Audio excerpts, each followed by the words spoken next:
Hey guys, Duane from Fire Bros Garage.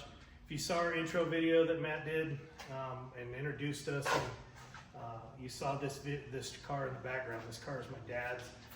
This thing's been restored almost 13 years ago now, and if you were watching the other video, I'm referring back to that, is that you knew that Matt and I are both firemen, or I'm retired now, but so one day we were out doing area familiarization, and that's code for we're bored and we need to go drive around the district and maybe learn us up on something. But came across this car and it was stripped, basically no chrome, no bumpers, the vinyl top was gone, every stitch of chrome was, and the wheels were little tiny bias ply pizza cutters. And so it looked like an old Oldsmobile, you know, from a distance. It was sitting behind a chicken coop, you know, on somebody's property, and it was just lucky. It was an intersection where you could see behind the house. And I looked at it several times and I thought, man, I'm not interested in doing an old Oldsmobile. So went on about our business. A couple weeks later, out doing the same thing. Sure enough, looked at it again. I was like, man, something's up. So I got the binoculars out, stood on the bumper of the engine. Yes, it's kind of creepy, standing there looking in somebody's backyard. How do you find these things? So, lo and behold, looked at it a little closer, it was a Chevelle. So on my day off, I went back to the house, and it was actually that end of that shift. Went back to the house, knocked on the door, introduced myself. The lady that was there said, well, it doesn't belong to us, it belongs to an elderly gentleman that they're holding the car for. And she gave me his contact information. And so I called it. The guy lived, you know, up in Crown King, Arizona, and really nice guy. And apparently he had called me back, and I had waited probably 3 months before trying to get a hold of him again. And he said, yeah, I was hoping you'd call me back. And I was like, oh, I didn't know you called. So my kids were young then, you know, and they came into the house, hit the answering machine. Yes, it was an answering machine. Listened to their messages. Didn't ever tell me about this gentleman leaving this voicemail of, yeah, I want to sell this car. So when I talked to him, he's like, yeah, I had another guy ask me if I wanted to sell it, and I was waiting for you, and I was getting ready to sell it to the other guy. And I lucked out. Finally called him back, you know, and it was just the right time. So asked my dad, do you want to do this? He's like, sure. And we started on it. And to find out that this is a numbers matching, had the build sheet under the back seat, numbers matching car, from the transmission, rear end, engine, all that stuff, numbers matching. If you don't know what that means, that the VIN and the serial numbers all match to the whole thing, showing that the whole car is original. So it's a super sport Chevelle 67 with a big block 396, 325 horse 396, which we know was all bullshit. I mean, bull poop, sorry. You know, it was more rated higher than that due to insurance reasons. It had power brakes, AC, and power steering. All were part of the options. And then it also has a tissue dispenser underneath the dash, and it had an also option for the blinker tack. And you can see that here in a little bit. But I'll give you a walk around of this car. Went through it, took me 3.5, almost 4 years to get it done. It was a full first time restoration that I had never done a frame off before. But I've always done the outsides, always done the insides, but never pulled a frame off, pulled everything apart and went from the ground up. So we'll kind of give you a walk around on this. It's an awesome car. I love it. It belongs to my dad, but hopefully I'll be able to buy it. We'll keep it in the family. And we've got some old pictures we can show you along the way too of the restoration. And my kids, you know, my boys helping me out, like I referred to in that first video. It's always good to have some of that and pass on some of that knowledge to your kids. So Without further ado, we'll start the walk around. So Matt's gonna follow me around the car. When I got it, both of these, this is all the original steel in this car, except for the door skin that's on the driver's door, and I'll explain that when we get over to it. But all the corners here and on that side were smashed from the gentleman's wife pulling it into the garage too far and bending the bumper and bending these little points on each fender over. So we had to do that. And it had miscellaneous dings and dents and things like that in it from years of stuff.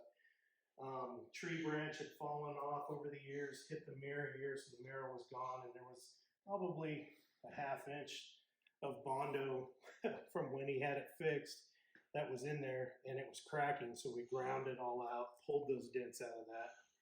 And this quarter back here looked like his wife did a number on it. It had a ding in it here, and the same was on the other side. And then, just years of people pushing on the trunk, closing it, that kind of stuff. You could see some waves in it and where the trunk had been fatigued. So we fixed some of that. There was no vinyl top on it, and the vinyl top was bare. We lucked out that there was just surface rust and no major holes anywhere on the vehicle. It was originally an Arizona car. From my understanding, it was bought, I have the original title, but it was bought from a Chevy dealer in South Phoenix. The name has changed since then, but I have the original title for it. And kind of a weird coincidence, I have a '70 Chevelle over there that's not been touched yet, that's mine, that was bought from the same dealership in 1970, but I bought it in Henderson, Nevada. But that's another story for another day. But that '70 Chevelle and the '67 were bought from the same dealer. It was just total coincidence. All right. So this is the inside. I'll go around to the other side and you can look in here.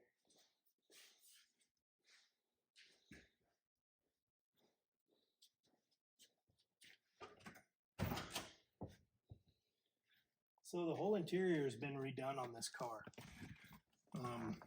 It's been repainted, new dash pads, complete interior kit was done on it. It is a little bit dirty. My dad loved to drive this thing when he had it back in Ventura, California, where it was. And it needed a couple of things fixed. So I brought it home here to Arizona to fix some things. And I've had it for way too long. Keeps asking me, when do I get my car back? When do I get my car back? And so now just going over some of this stuff, the optional blinker tack is over there. That covered up the original tachometer, or the original blinker, left turn blinker. That's why they call it a blinker tack. So if you bought the tachometer from the factory, it had the blinker built into it. So you knew that, obviously your left turn blinker was on. It's got the original radio in it. It still works. You can still hear it when the battery's powered up. But the other option was this tissue dispenser. And this was in it. So I'm assuming it came in it. So this was in it when I bought it. And I just took it out, tried to clean it up as much as I could because it was original, and put it back. But this is the original upholstery kit, what it looks like.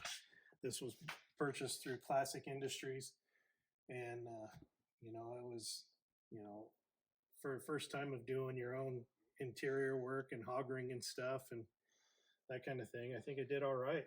But no big wrinkles. Had to take it and have the headliner put in it. But, it's a brand new headliner. But other than that, it's the original mirror. A lot of original parts still in this thing. Oh, yeah. Walking into the old haunted house. But it's got its trunk light up here. It had a trunk light. Obviously, these things don't stay. I probably should glue something back into them. But this is the original trunk. There was no rust in it. Didn't have to do anything in there. The only body work on this side was back here on this quarter, and we hammered it out and dollied it out, and you can't even tell, you know, that the outside has just a small skim coat of really good filler. It's not thick at all. You wouldn't even know. But like I said, this is an original trunk. Wasn't rusted out. And one of the things that was notorious for these Chevelles in any of the years was the back windows. They never drained right.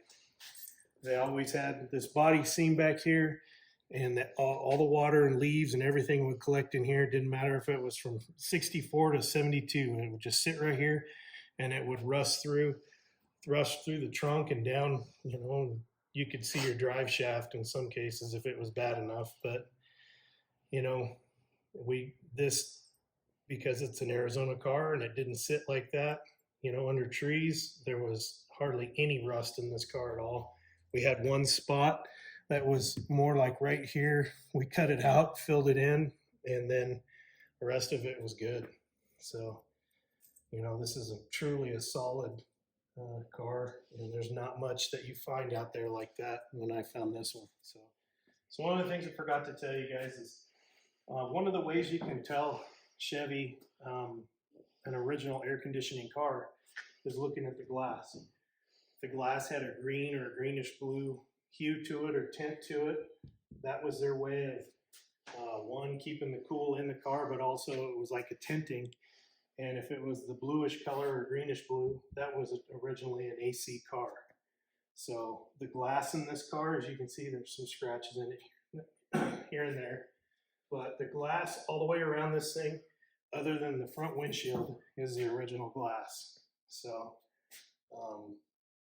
you know, it does have its nicks and dings, but it was more important to me to keep it as much as original as I could.